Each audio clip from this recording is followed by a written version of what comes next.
him on YouTube.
Welcome to Soul Brothers with my dear friend Ino and myself, Simon, where it is our job to throw you in the Sou-La-Na rabbit hole and show you around in our exciting ecosystem.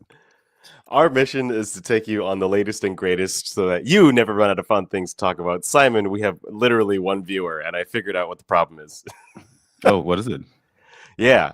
So before the show, Simon and I were trying to connect, obviously, our weekly stream that we do on Mondays and Thursdays over to Twitter, and we found that it's not working. The two of you who are watching from YouTube, so thank you very much for watching. Usually we have a couple hundred people who are watching. The reason why, Simon, half the internet is down. It's also why SNS was not working, and it is because Amazon Web Services is down. Yeah. No, I was just trying to figure this out. Monday, here's some of the memes that are rolling out right now. Monday morning, feeling energized, ready to work, opens laptop, AWS is down. Wow.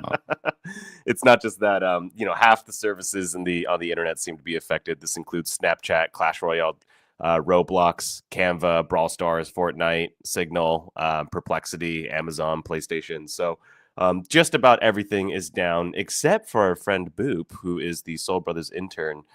He is an absolute gem. Yo, the internet crashed. Yeah, he's absolutely correct. The internet did crash. And the one viewer that we have is Boop. Hi, Boop.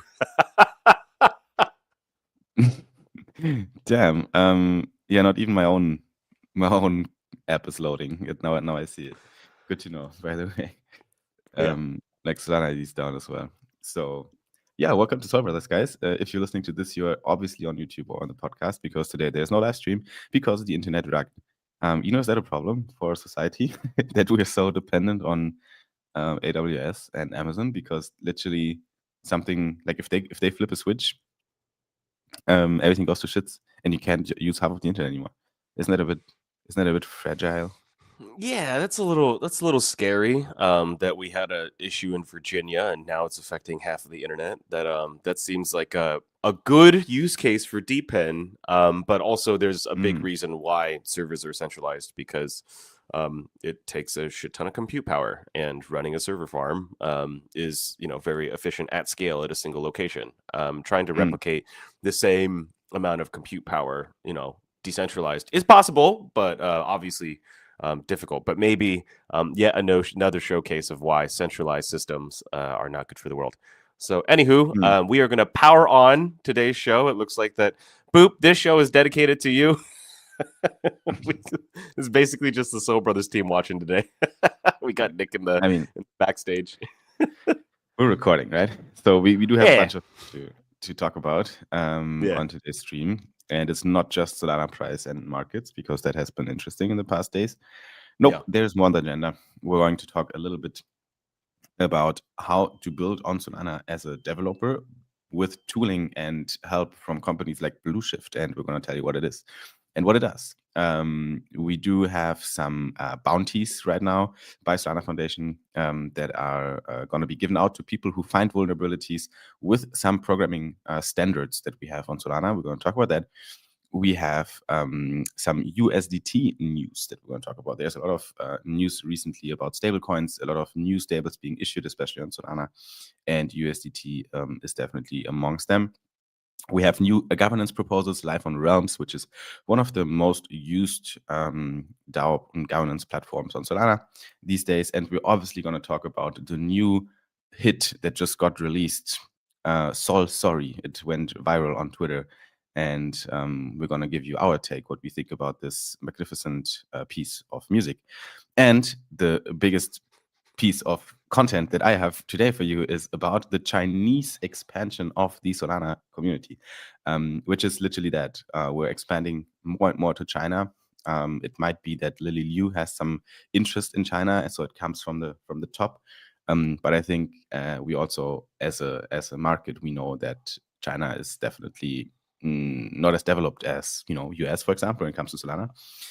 So there's a lot of potential there. So Foundation is expanding to Solana. Foundation is expanding to China, sorry. And we're going to talk a little bit about that as well. So that is the agenda, and I would suggest to dive directly in. What do you think? Yeah, yeah. We of course want to go back into the coziest part of the podcast, which is of course Mm, Simon's technical analysis, and I'm feeling a lot better compared to last Thursday. So I'm going to be sharing your screen right so, Simon. What the fuck is mhm. going on with the charts? Well, it is again not too surprising actually. If you zoom out, like everything, like I always get personally killed by trading to small time frames, right? But as soon as you zoom out again, it becomes a little bit easier to comprehend. Because last time we talked about the recent crash that Solana had on the historical Black Friday after the 100% tariff announcement from Trump and a bunch of other things that happened right after. So we saw this big decline here, which is, in my opinion, part of a larger wave two correction, and that wave two really went well into the last resort, I think, right? So if it would have dipped deeper, then we would have broken two important resistances, which is one, the 0.786 FIB level of this wave two correction, which started in 22nd of June. No, actually, it started a little bit later on 2nd of August. That was the wave one. And then now we're in the 78.6 retracement level here in the FIB, right? And we bounced off there. We broke a little bit below it, but no daily candle closed below it. Then, not even the 4-hour candle, by the way, closed below it. So we basically, bounced off that FIB level perfectly. And then there's the resistance line, the one that we saw here forming already with 2 touch points. And we also touched this resistance line twice. Obviously, there's always a little bit of wiggle room. We could move this a little bit up so it looks like this. That would be still the same fucking line. So don't really worry too much about the the pixels on these when you do the TA. But for me, these are both touch points. The wicks touch the resistance. So two very strong supports. When I say resistance, by the way, I mean support, since we're going down here. So we had a lot of support, and we did a double bottom basically, and now are on our way up again. The scenario is valid, the one that I was tracking since a while. We basically completed the wave 2 with an ABC, and we're now on our way up in a 1, 2, 3, 4, 5, right? 2 new highs, right? This wave structure right now that we're in could bring us to plus $250. That's what we're right now waiting for. And so far, so good. It is playing out. We had a 1, 2, 3, 4, 5 here to the upside. We can zoom in a little bit again in the hourly chart. And then we had an ABC in green that brought us all the way down here. That was really deep, by the way, but still we recovered. I think it was so deep because the market down here is still very uncertain and scared. So there has been quite a bit of sell-off. Still, we went up again in a 1. In a 2, I think we kind of completed the 2 almost, not that deep, the retracement, but are now in a more impulsive push to the upside. Even though last night there was quite a retrace here. Anyway, I believe we're on our way to $200. I think $200 will be the next resistance where we might find some psychological support. That could be the top of the wave 3, or it could be just a little station between the wave 3 and the wave 4. If we hit the $200, it would be around the 1.38 FIB extension of for that wave 3, which is a good target, right? So these are kind of the targets right now for the next level to the upside. And then we're going to retrace a little bit in the 4, and we're going to move up again. If I say it like that, it sounds super simple, right? Sounds like I know everything. Well, I mean, pretending to know. No. I mean, to be fair, last week, you were very, very concerned that we were going to break not only the fib levels, but also what's that line called that you can trace back all the way to June? Yeah, that line from June. It's just a support. Support, yeah, right? Just a support. Yeah. But there are multiple support lines that you could look at, right? So is there like a particular way to describe this support line? Because it does perfectly. It seems like every single time Sou-La-Na is testing a new low, it does bounce off that specific support line. So I wonder, maybe we should call it the Simon support line. I mean, SSL. It is the SSL. Great. I think it's just like these support, these structural supports, they turn into support lines because of psychological reasons, right? Because we're all drawing them, like everyone who's training is drawing these lines, and then we're waiting for this moment usually to be touched, and that creates some buy pressure again. Like it's really natural, especially if multiple indicators flow together, like fib levels and structural supports, and whatever else. Then I think it's pretty clear that it's gonna at least provide some support. What happens sometimes is that you're gonna get a touch point, but then the next time it breaks below, right? Then we have a break of structural support. So that's what I was afraid of is gonna happen here, and that would be very bearish, especially if you already have three very strong touch points, and then the next one breaks. That is usually a capitulation, right, of traders and markets, where you can then, after this break, I would expect a retest from below and then a further downside to the downside, right? So that didn't happen, right? And the further we're impulsively pushing away from that support line, the more plausible is the next high that we're waiting for.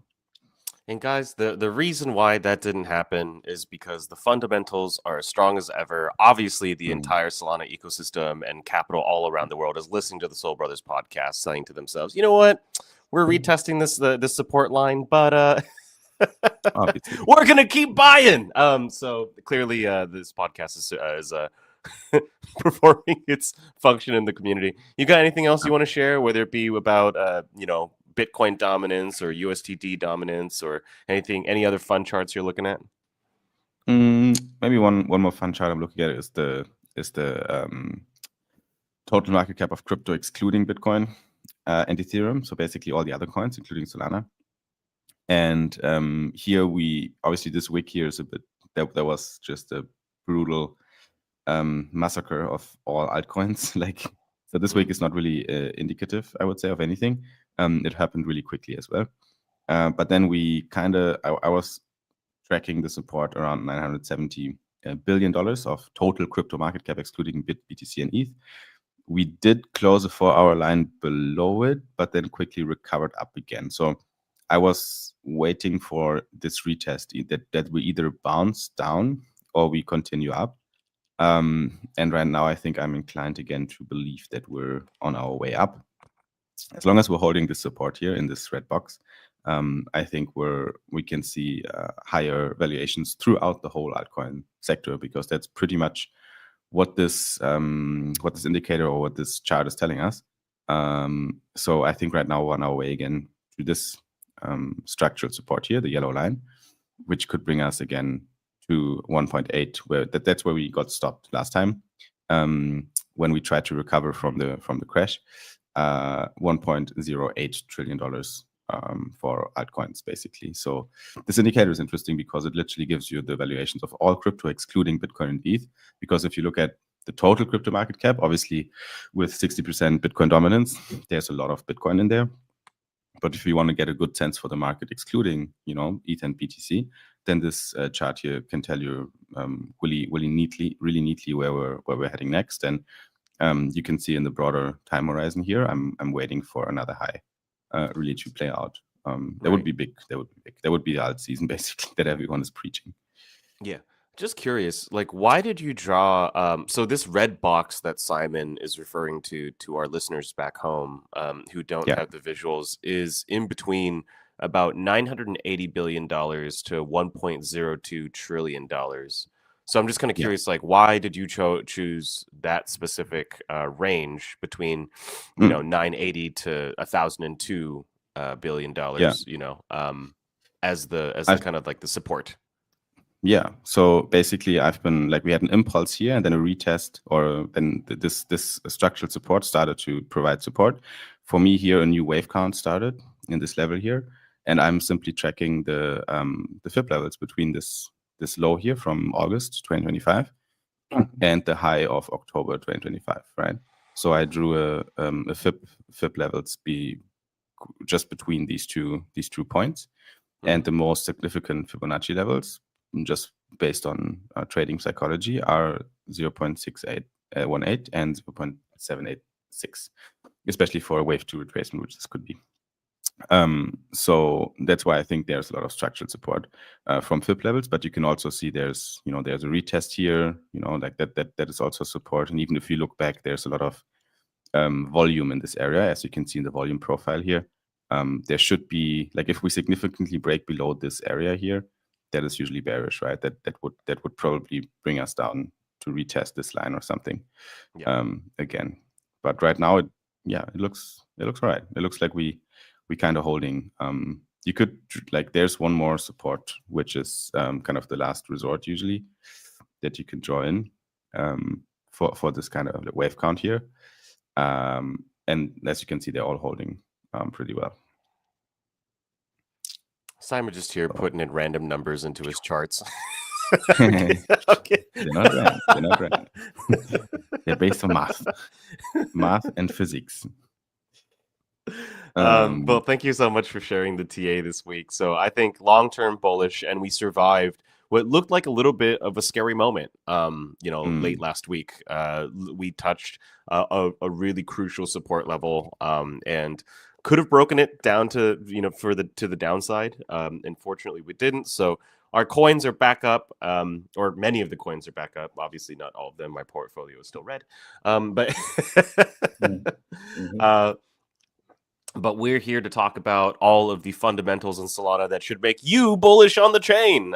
So just tapping into the latest and greatest. Obviously, we still have some issues with AWS here, and hopefully our Twitter will not rug as we do this show.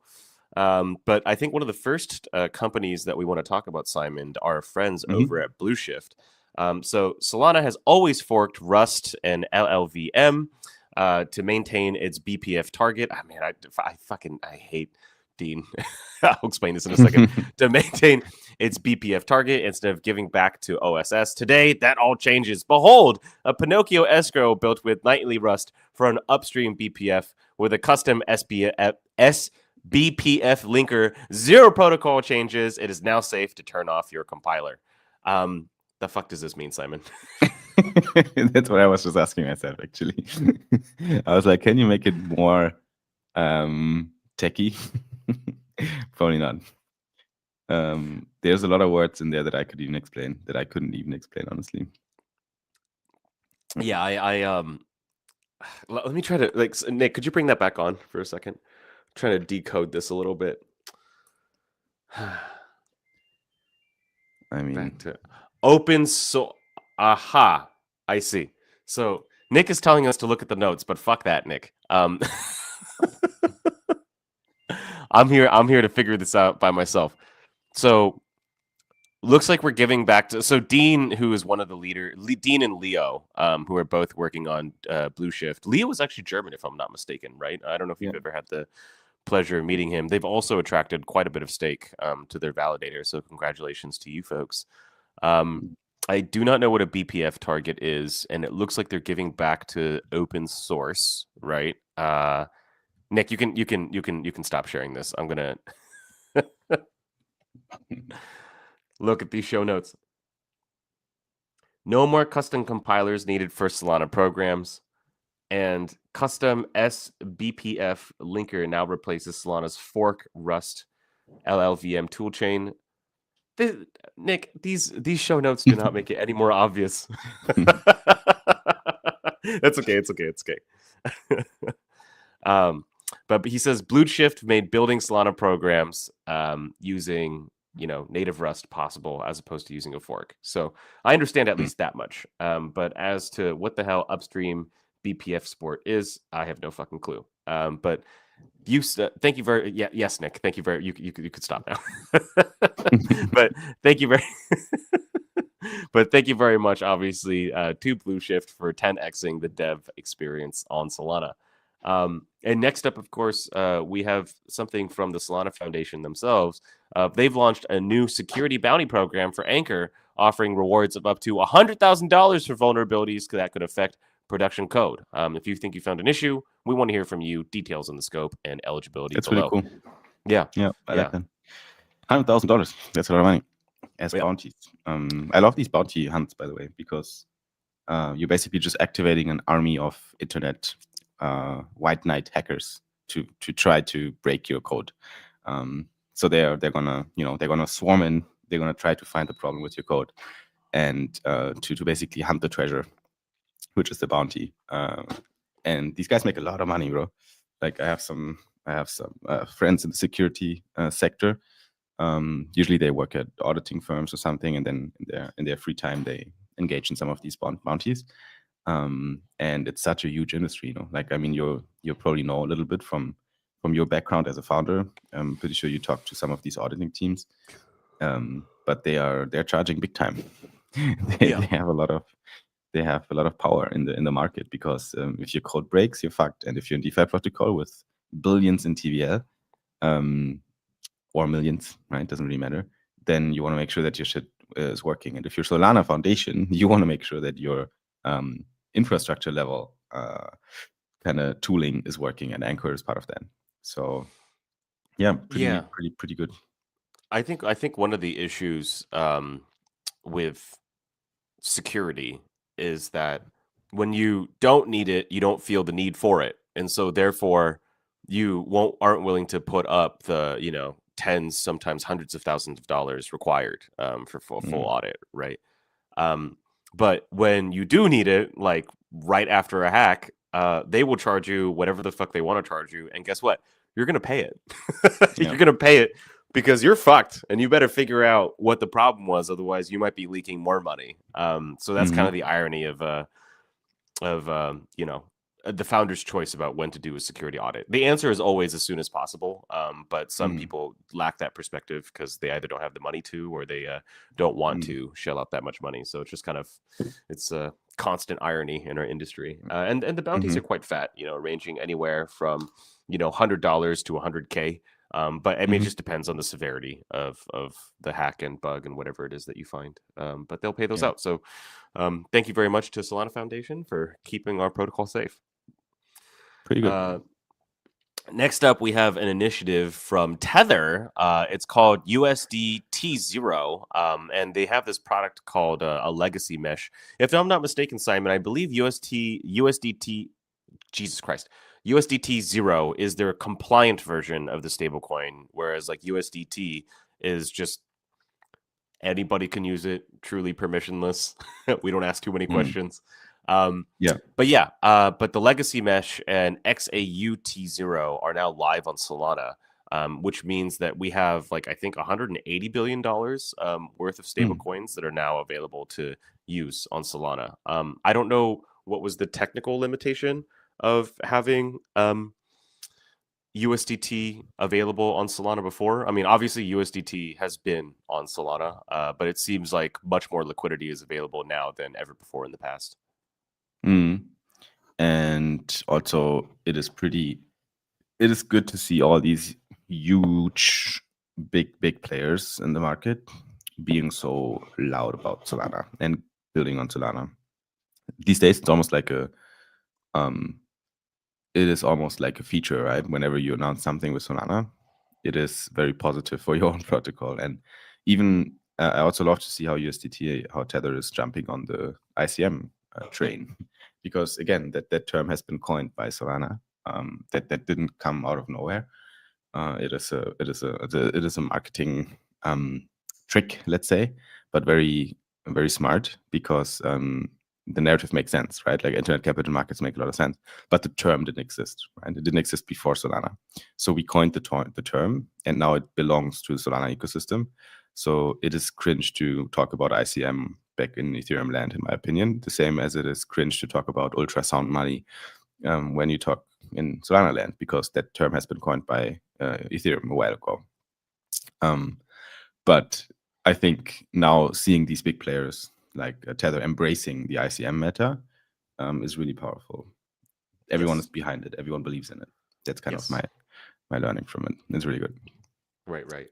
And Mm. speaking of new pioneering forms of governance, we're going to be Mm. talking about Realms. Realms obviously is the home of Solana DAOs.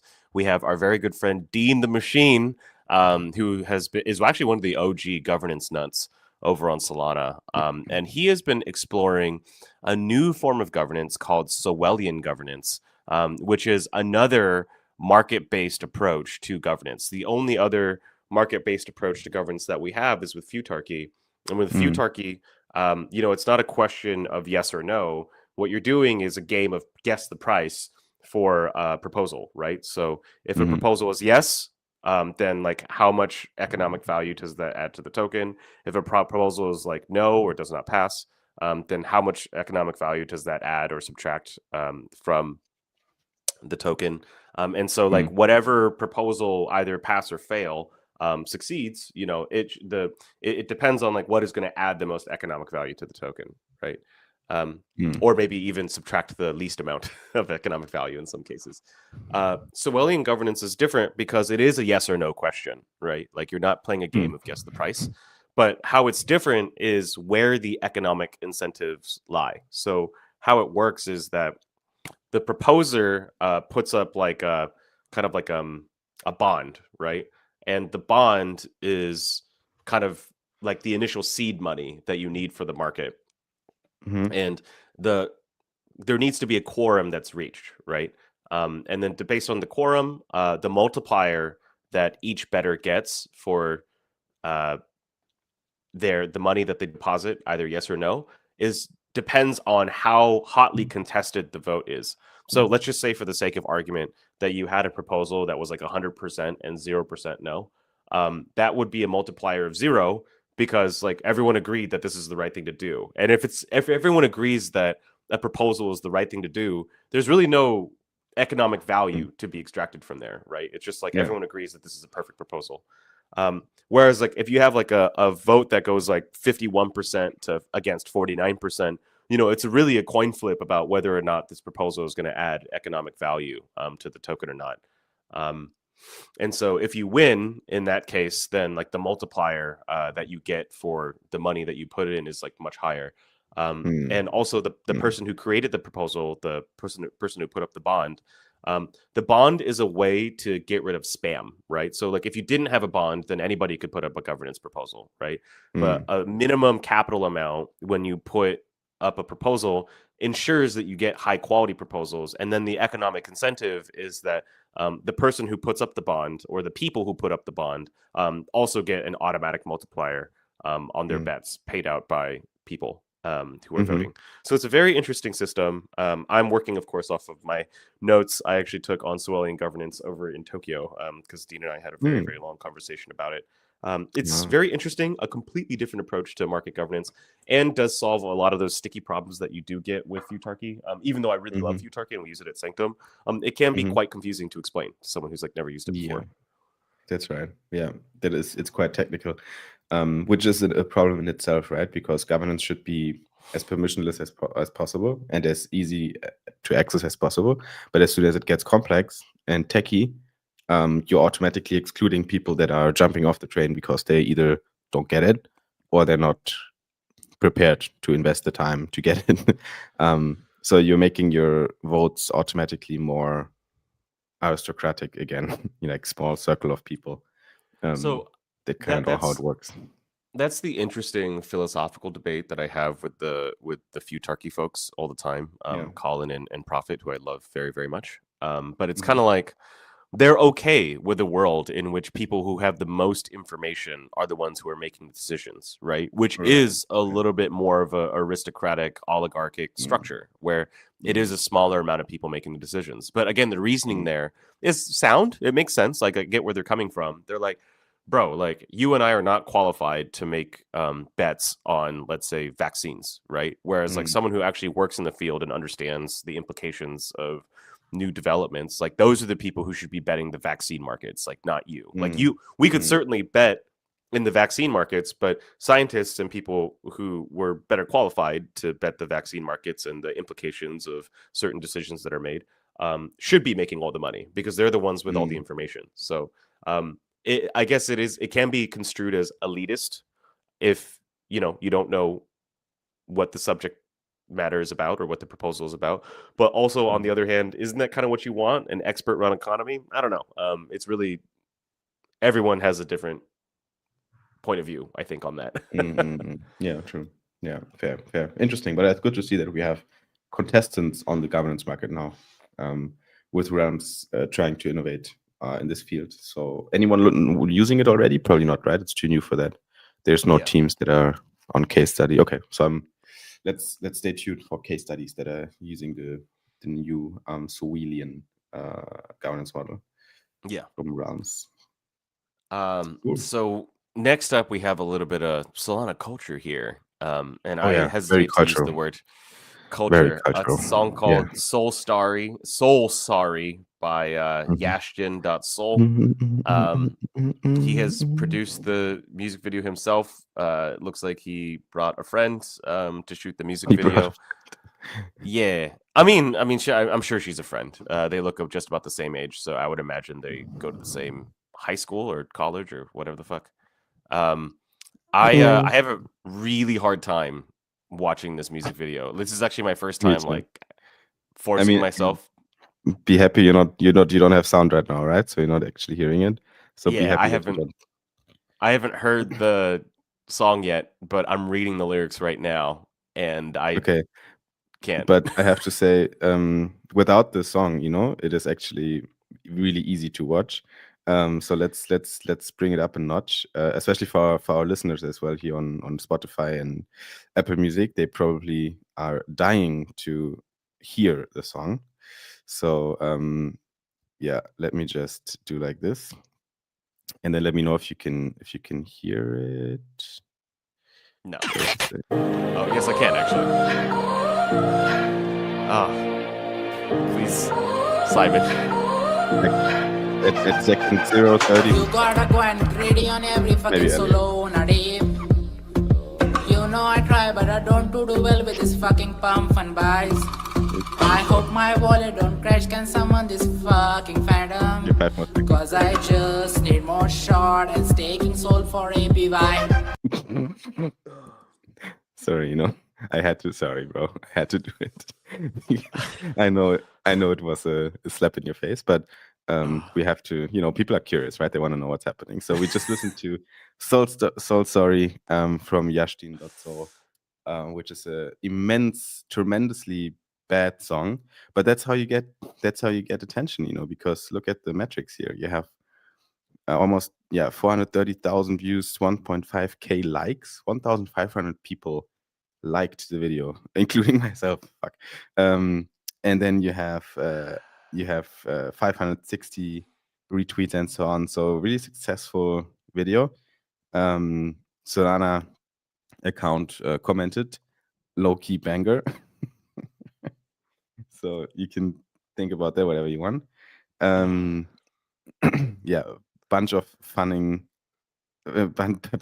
comments. Jakey, right? Who is the king of brain rot content on Sou-La-Na? He is commenting, "This is fucking tough." So if Jakey comments this on your video, bro, you're cooked. Have mercy on her. And then you see him going through her hair. Yeah, what do we make of this? What are we? Do we even want to? I don't know where to go from here, bro. I just kind of feel like, yeah, please bring us back to earth. Cringe capital markets, maybe. And to be fair, what's that? Is there like a Germans have words for everything, right? You'd love to take different nouns and just smash them together to make like a new word. But like, is there like a German word for when you like smash a spider with a book and then like you look under the book and you don't really want to see what you just did, but you kind of have to? It's that there's no German word for that? There's no word, not to my knowledge, no. What's the word for cringe in German? Does that even exist? Not 1-to-1, no. We have. Is it like Americana? Yeah, we do use cringe, I think, by now, which is cringe itself. But I think, it would be like merkwürdig or something. Merkwürdig? So, I see. That means that's like strange, strange, merkwürdig. I see. Yeah, no, it's more just than strange. There's this like, it's not a new phenomenon on Sou-La-Na, by the way. It's just that we do it the most. It's probably my least favorite part of Sou-La-Na, but maybe also what makes us us. I don't really know. In fact, I think maybe even some of the stuff that we do is cringe. I'm not quite so sure. But kind of like cringe farming. I feel like there's a lot of cringe farming. It's being intentionally cringe on Sou-La-Na for the purposes of gaining attention, because it has this psychological effect of like, yes, this is horrible, but like I also can't stop watching. Yeah, I can accident. I mean, it was funny. When I watched the video, I was laughing because it's funny, but you can't do the whole video. It's almost impossible to kind of sit through the whole thing. But it is funny, and it got a lot of attention, and attention is good, right? Like, especially if it's not like we had worse things on Sou-La-Na, right? Like actually things that are fucking brutal that I don't want to be talked about, like racist shit and people killing themselves and all that fucking, So that is what I don't want. But having someone make like almost a parody video, because the sad truth is that the guy doesn't think it's parody, I think. But obviously we all think it's a parody video, so that makes it acceptable in my opinion. Little like one caveat here at this whole story: the guy himself is known to be not the most genuine, honest person on the earth. He has been flagged to rug a few things on other ecosystems, and there was even a token, to my knowledge, that was associated with this song that didn't really perform very well over a long course, which indicates a rug. So just it's funny that he makes funny content, but then obviously do not engage with these silly people, because a lot of times they're doing this only for the attention and not like us, where they want to build a reputable brand on Sou-La-Na. That's why we don't do videos like this. Like they do it to just get an injection of attention to profit from it and then go somewhere else again. So That's my take. Yeah, and I'm also seeing a couple of screenshots of he like commented on some girl's post and was saying that essentially like you have a shitty fucking attitude to her post about B&B, and then she's like, what the fuck am I supposed to say to this? And he texted like, what's your Okay. age? I'm ready to be gay for you. I just you know I mean, obviously, he's not the smartest, brightest star in the galaxy, right? So let's keep it there. Let's leave the poor man alone. He's already cursed by life for low IQ. So we don't need to further battle him. yeah, no, I feel bad. I feel bad. Just what do you even say, you know? Just leave it alone, I suppose. But in brighter news, we do Yes. have a new Chinese name for Solana. If I'm not mistaken, it's pronounced Sou-La-Na, and I am not pronouncing that correctly because of my American fucking accent. But there was a contest by a company called Trends.Fun, run by a very good friend, Mabel. She likes to call it information capital markets. They are experimenting quite a bit with creator streaming, another platform for us to consider. But they ran a 100 soul contest over the last week for different Chinese names for Solana. And here to explain a little bit about how Chinese works is our friend Nick, who obviously works at Soul Brothers and Sanctum and a couple of other places. But Nick, how are you, my friend? You are our resident Chinese speaker, isn't that correct? Yep. Actually, Nick had the balls to tell me the other day that his English wasn't very good, and I just wanted to slap the shit out of him. It was so annoying. I'm like, shut up, Nick. It isn't. It isn't. Yeah, my English is not good. My English is not good either. What? Very American. But Nick, I mean, there's plenty of Americans who don't speak very good English, Simon. I mean, come on. Sad. Very sad, but true. True. True. But Nick, you want to explain to us a little bit how Chinese works like how is Chinese different from English in terms of like the characters? Like, why is there even the need for a Chinese name for Solana? Okay. I think because Chinese sometimes can be very short. They can express things in like a very short few words, and there's a lot of words that sound the same but actually have different meanings. So there is a difference between like the first place, as you can see, as well as the consolation prize. They actually sound the same. It's all both Solana, but they mean differently. So I think the meaning that was explained in the first place was much better, and like the engagement on the internet liked it better, so people kind of chose that. And yeah, the second place doesn't the second place pronounced as Sou-La-Na, and it actually is a Chinese instrument which is pretty noisy. It's like a it's like a just a horn or a trump. You can just picture it as a very high pitched trumpet which only has a few sounds. So it's like boom boom boom boom, like yeah, not much of it. And it is usually used when there's a funeral, so not really that good as well. Yeah, so yeah, there's different meanings like within just two or three characters. So that's, I think, the main difference between Chinese and English. And you really want a good representative name for Solana in Chinese. That's why this competition was started. And yeah, the people picked Solana, which is pretty good, I would say. Well, I mean, so each character has its own meaning, right? So that's what makes it so interesting is that like the Suo in Solana is like to search for, right? Or to pull. Yes. And then the La means like to drag or to like bring Mm. to you, right? To pull. Yes. And then Na is kind of like elegant or graceful Na. Yeah. So it's like go feminine Na. Yeah. Right. So I guess what they're trying to convey is like a graceful way of pulling people in is kind of the meaning of this particular version of Solana, Yeah, right? you can think of it that way. Yeah. Right. So anyways, thank you so much for this Chinese language breakdown, Nick, and we'll get back to singing No problem. Sou-La-Na's praises. Yeah.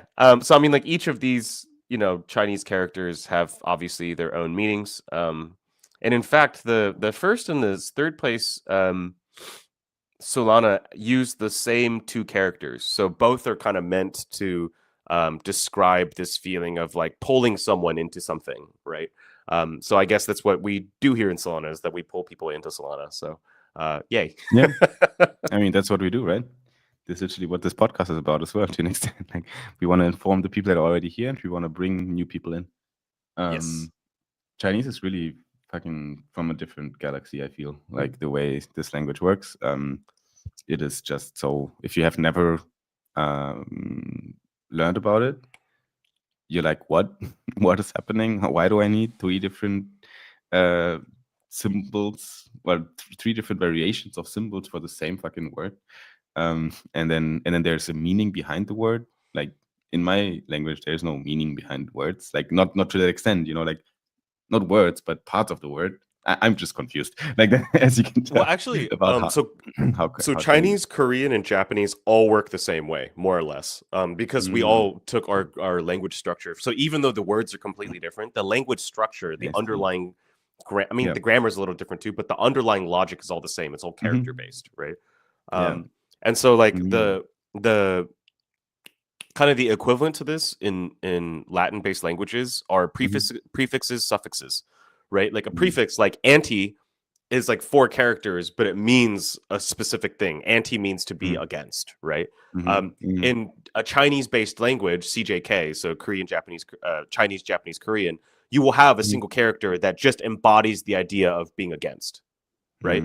Now, just imagine an entire language that's like Legos, and that's what Chinese, Japanese, and Korean is. It's literally Legos, where you have an infinite index, a dictionary of just fucking thousands of characters, and then you just create different permutations of words based on what they like. Literally, just put stuff together, like cha dong cha. Like I don't know, when I think about like all the different Korean words that I know, they're and I don't know very many. They're not exactly. A lot of the characters are the same, but we're just actually just putting them together in new permutations to create different meanings. So that's quite interesting. Except for like words like ketchup. That's just there's no there's no Chinese equivalent to ketchup, like the condiment. Like that's just you just say ketchup. Yeah, you just say ketchup. But that's why blending. it's kind of hard for words like Sou-La-Na, right? Because Sou-La-Na does not have an underlying meaning. It's not like when we came up with the name for Sou-La-Na, there's no characters that we can match it to that match the Chinese logic, and so that's why there's what's the difference between ketchup and Sou-La-Na? I mean, I know the difference, but like on a word level. No, but I mean, like, I bet you if you go back far enough to ketchup, like, first of all, ketchup to me feels a little German, and I feel like there's probably some German root to ketchup. Like, there has to be some Latin-based root to ketchup that has to come from somewhere. Same with Sou-La-Na. Sou-La-Na sounds like maybe Portuguese, maybe Italian, some sort of Sou-La-Na beach. Spanish, maybe. Yeah, but I mean, like Sou-La-Na has to be named after something, right? Like, there's always, if you go back to the etymology of any word, there's always almost everything is almost Chinese in that sense, right? Like, not that it goes back to China, but that like if you go back to Latin, like there's always like a whole list of, oh, this is what this used to mean. This is what this used to mean, and like we put that together to make it mean this, but we've completely forgotten that. And now it's just attached meanings. Anywho, interesting. That is all. I don't know why we're talking about languages. I mean, I'm just curious. yeah. No, that's my bad. But back to Salami. Yes. So of course we have, even though half the internet is down, it's okay because the Soulflare website is still working. You would not expect anything different from the Soulflare website, and you can join the waitlist for the Soulflare card. And you can climb the leaderboard to win rewards. You can now get your Soulflare card, spend your USDC, and it doesn't really matter what you want to buy. There are no spending limits because it's based on whatever is in your wallet. So you want to spend $5 for a burger, 50 for $300 million, doesn't really matter. You can spend it all as long as it's in your wallet, and you can do it with your card as long as the person who is accepting the transaction will accept a $50 million payment through a debit card. Magic internet money, bro. Now Yes. applied to the real world. The ultimate degen moves. Just chipping in 1K in some random coin, making 100K profit, and then going and buying some stupid ass watch or some shit with your card, with your crypto money. That's like the ultimate degen user journey here. But you don't need to be a crazy fucking nut job. You can just use this card as your daily, go shopping, buy your groceries, use it for online shopping and so on. And you never have to off ramp your money from crypto again. And all you have to do is to go to waitlist.soulflare.com/soulbrothers. Or alternatively, or actually just go there. That's easy. waitlist.soulflare.com/soulbrothers. Yes. And speaking of very good news, our friends over at SNS had the biggest month ever. So over 3K new soul domains registered, 11 new partnerships with some very notable names, including Realms, Maddle.fun, and Streamflow. SNS token listings on Bybit and Bybit Web3, ByReal and Bybit Web3. Those are listings that should not be ignored. That's huge. Community voting for the very first time. And as we know, the Chinese, Korean, Japanese characters on .soul will be priced at a much more affordable price point. So everyone knows that I have my eyes on Shibar.soul. I will be buying those promptly. And the top domain sales are interesting. We have Jew.soul for $40,000. Iowa.soul for 2,000 USD, and Pump from Pepe.soul for about 2,000 US dollars. So we had some pretty big That's domain crazy. sales. Reminds me of, I think, last week or last month or last quarter, there was like NYC.soul also did very well, sold for a bunch of money. 20K. Not so sure Jew.soul is definitely in the top ranks here with $40,000. That is a choice. Interesting. Like, who would spend so much money for a domain? I mean, it's kind of this. It's the same as, like, I don't know, Korean.soul or German.soul or US American.soul. I suppose it just has a connotation to it. I don't know. It's just. I mean, it's just first of all, it's 3 letters. That's good. That's great. Sure. Right. And second of all, it's just funny because it's kind of a joke in itself, because Jews and money have some sort of history. So paying 40K for an internet domain on Sou-La-Na is, it's just, I think it's just really funny. Yeah.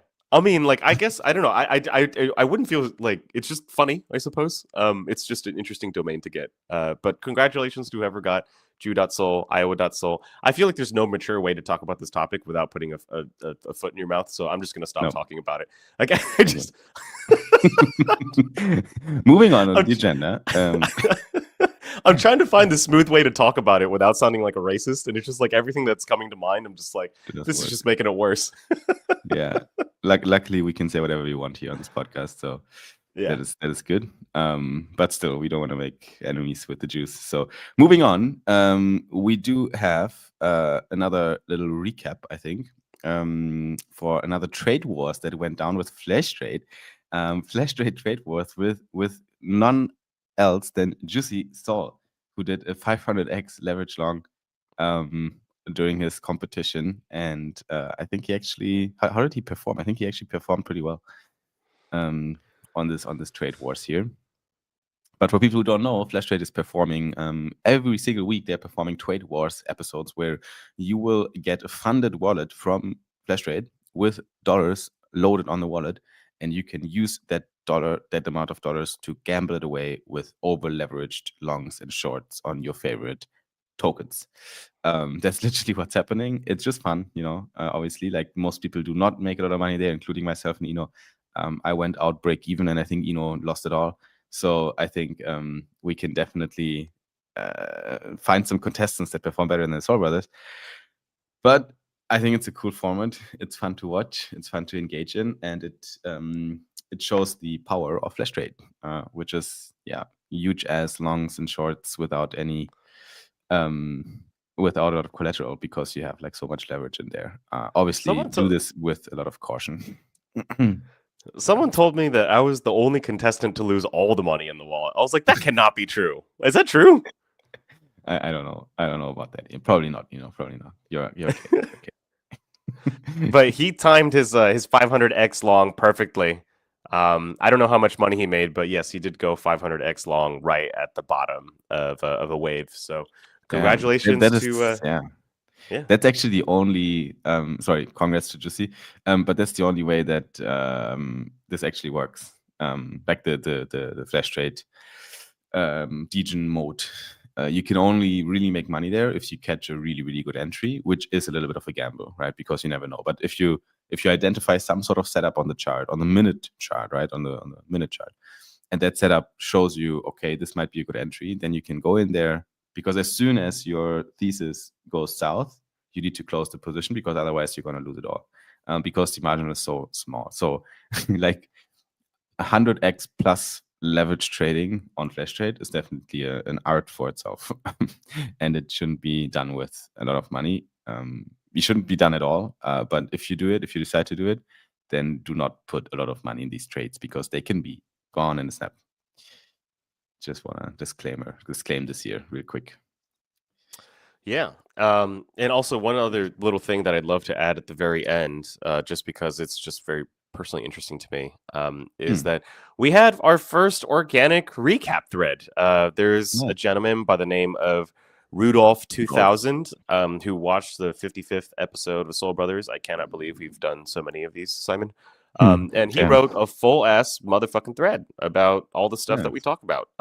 And we love to see it. So I really appreciate that, Rudolph. I don't know if you're listening right now or if you'll listen to this later, but if you are, we do appreciate the recap thread. That's very nice of you. Yeah, keep doing these. You're gonna see some love from the Soul Brothers. I'm not gonna lie, because I think it's a really good thing to do. There's people that you have 12 likes or something on the pod. There's people that want to see it, because they are too lazy to watch the full thing. So if you give them a good summary, why not? Yeah, big shout out. I saw the post as well on my timeline, and I was really happy to see it. So that's great. But for today, I think we'll wrap it up. We got shit to do. We need to record a Soul Brothers version of Soul Sorry. So I'm just kidding. We're not going to do that. Thanks, Josh, for the recommendation. But we do got shit to do. So we're gonna move on in our day. But we gave you the latest and greatest, as we do at Soul Brothers, of the things that happened, the latest TA, the latest market insights, and the latest news about DApps and launches on Solami, the consumer chain for the world. So if you want to hear more about that, then make sure to subscribe on YouTube, because that's where we post the long forms and the short forms as well. Give us a follow on X.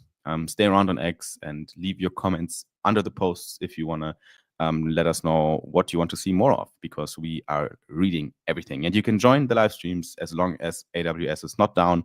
Also on Twitter, we're going to be live again later this week. So make sure to stay tuned for the next wave of updates from the Solana ecosystem. Until then, you have a good day, a good start in the week, and we'll see you at the next one. Soul Brothers out. See ya. Adios. And awesome. We got to do these timeline reactions. Yes, we have some. Our huge audience can stay here. We have 3 people listening, probably Josh, Boop, and Cyberweather. or Dexter Pante. Dexter Pante is also here, where I can learn more about Solana DApps. Which websites are there to learn more about Solana DApps? There's some stuff. Jupiter had like a guide. Jupiter had a guide, like welcome, but it's not. I don't think it's the most up-to-date version anymore. There is. So the problem with this question is that there are actually quite a few guides to Solana. It's just that the issue is that they're not maintained very well. So like they'll launch and then they'll do they won't perform all that well, and so like the incentive to keep them updated is low. Yeah. There's a few. I mean, there's like some standard apps in the internet, like DeFi Llama and so on, where you can, or DApp Radar, right? DApp Radar, you just filter by Solana and you will get a pretty decent raster of Solana DApps. So that might be something. Yeah, I know of a few other projects, but Eno's right. Maybe they're not up to date too much. Anyway, let's do our little recordings here for our short clips. Where do we start? Do you want to just give the first one a start, or? Yeah, sure. Sounds good. All right, recording in 3, 2, 1, boom. After one of the biggest crashes in crypto history, the market's showing signs of life again. After nearly $20 billion in liquidations on October 10th to 11th, the crypto market bounced back midweek, climbing over 4% to around $3.6 trillion in total market cap. Bitcoin recovered from its dip below 110,000 to trade between 107 to 115K, while Ethereum crossed 4,000 again. Analysts are calling... God damn it. It's too long. You know what? I will keep this super short. We'll try this again. Okay. All right, 3, 2, 1, boom. After one of the biggest crashes in crypto history, the market's showing signs of life again.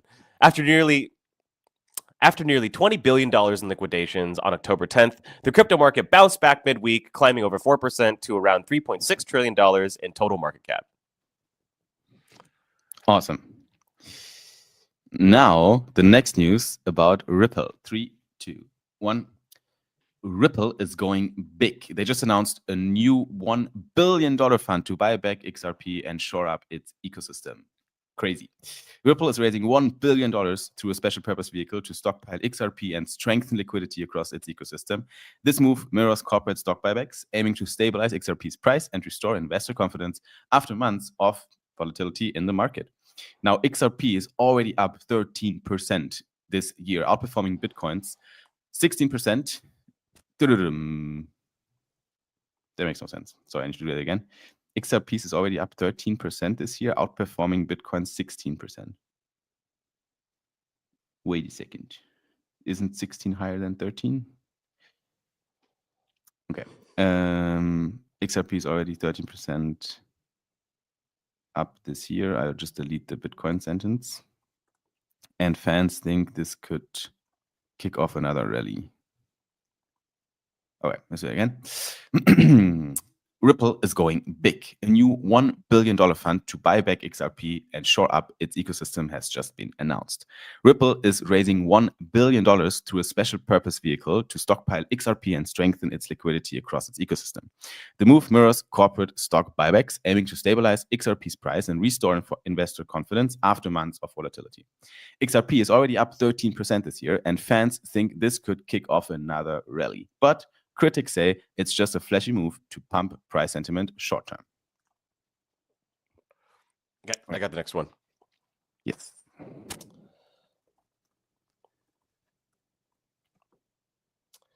The Trump family has made over $1 billion from crypto. A report by the Financial Times revealed Donald Trump, through World Liberty Finance, earned over... Is it World Liberty Finance? What the fuck is it? World Liberty Finance? World Liberty Financial.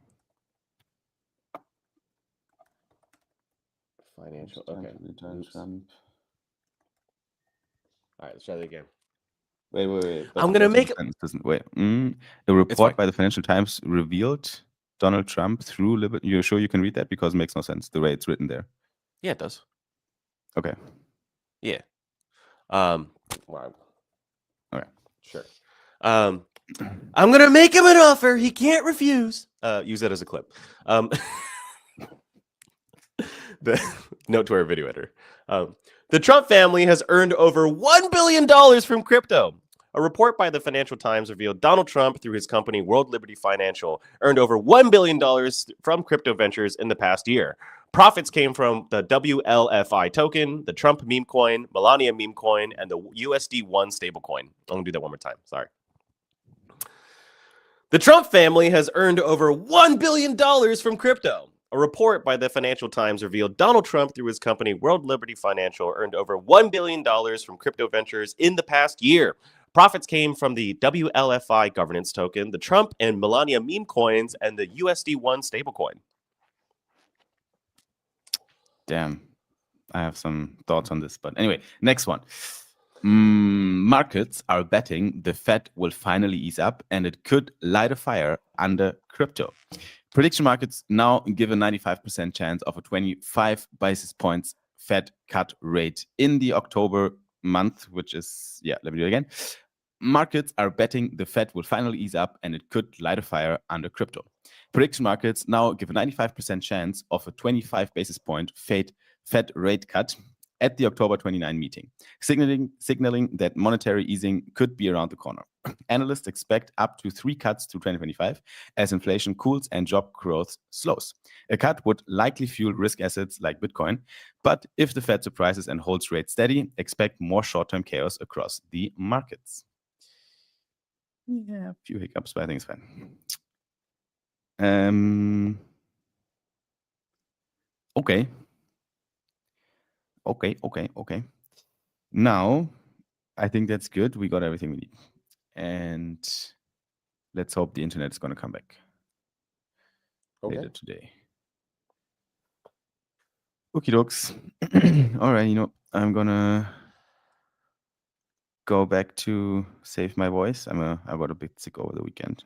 Okay. So sorry about this, man. It is what it is. Last weekend was you, now it's me. Just taking turns here, as it seems. Yeah. But yeah, have a good evening. And thanks, Nick. Nick's gone already. Anyway, thanks, Nick. And see you. Adios. Bye. Bye, bro. End stream. I already pressed the button.